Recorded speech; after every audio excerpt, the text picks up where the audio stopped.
கொச்சு கொச்சு புஷ்பங்கள் channel வழியாக எல்லா நண்பர்களுக்கும் நமஸ்காரம். ஒரு நாய் இருந்தது. அந்த நாய் ஒரு கோழி வெட்டுக்கிற கறிக்கடை பக்கத்தில் நிற்கிறது. அப்போது அந்த கறிக்கடைக்காரன் கோழியுடைய வேஸ்ட்டு, தலை, பாகம், அந்த கால், இவைகளெல்லாம் எடுத்து என்ன செய்கிறான் தெரியுமா, அந்த நாய்க்கு போட்டு விட்டார். அப்போ அதை அப்படியே சாப்பிட்டு கொஞ்சம் சமயத்தில் அப்படியே கவி பிடிச்சிட்டு கொண்டு போகிறதை பார்த்தோம். கொண்டு எங்கே போகிறதுன்னு பார்க்கும்போது பின்னாடியே சென்று பார்க்குறேன்.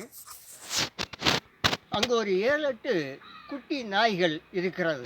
அதுக்கு கொண்டு கொடுக்கிறது. பாருங்கள், எவ்வளோ பாசம், பிள்ளைகளோட அன்புக்காக அந்த நாய் எவ்வளோ தொலைவிலிருந்து அது என்ன செய்கிறது, அதுக்கு சாப்பாடு எடுத்து கொண்டு கொடுக்கிறது.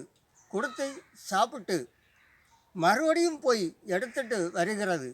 திருப்தியாக சாப்பிட்டு முடிஞ்சதும் தண்ணி தாகம் உண்டாகும் இல்லையா, அதனால் என்ன செய்யுது, அந்த நாய்க்குட்டிகளை அப்படியே கூட்டிகிட்டு பக்கத்தில் ஒரு வாய்க்கால் பக்கத்தில் என்ன செய்யுது, கொண்டு விட்டு தண்ணியும் குடிச்சுது.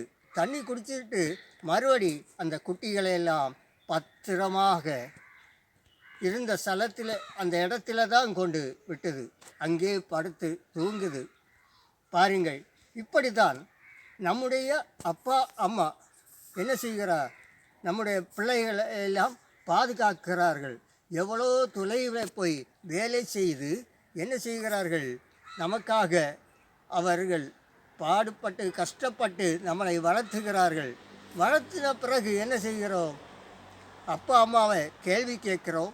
அவர் சொல்லுகிறதை கேட்காமல் உதாரணப்படுத்தி விடுகிறோம். பாருங்கள், பிள்ளைகளை நாம் என்ன செய்யக்கூடாது, அப்பா அம்மாவுக்கு கீழ்ப்படிய வேண்டும். கொஞ்சம் நாம் வளர்ந்த உடனே என்ன செய்கிறோம், அநாத மடத்தில் கொண்டு விடுகிறோம் இல்லையா நம்ம அப்பா அம்மாவை. இந்த நாயை பார்த்தீங்களா, என்னோ அருமையாக அந்த குட்டி குட்டிகளுக்கு ரொம்ப தொலைவிலிருந்து கொண்டு என்ன செய்கிறது, சாப்பாட்டை கொண்டு கொடுக்குது. எவ்வளோ மற்ற நாய்கள் அதை பறிக்க வந்த பிறகும் அதை கொடுக்காமல் ஓடோடி கொண்டு கொடுக்கிறது.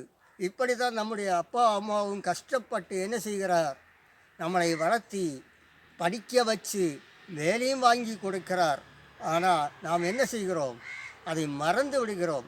இதே போல தான் இறைவனும் நமக்காக என்னெல்லாமோ தந்து ஆசீர்வாதங்களை எல்லாம் தந்து கொண்டு இருக்கிறார்.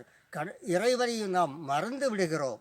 இறைவனை மறந்து விட்டால் நம்முடைய வாழ்க்கை என்ன ஆகிறது, ஒரு நொடி பொழுதில் என்ன செய்கிறோம், நம்மை இந்த உலகத்தை விட்டு மாண்டு போவோம். ஒரு பூவை பாருங்கள், காலையிலே விரிந்து வருகிறது, மாலையிலே அது என்ன செய்கிறது, வாடி போகிறது. அதே போல போய்விடுவோம். இறைவனை நாம் மறக்கக்கூடாது. இறைவனுக்கு நாம் எப்பொழுதுமே நன்றியுள்ளவராக இருக்க வேண்டும். நம்முடைய அப்பா அம்மாவுக்கு என்ன செய்ய வேண்டும், எப்போதும் கீழ்ப்படிந்து நாம் இருக்கலாமா?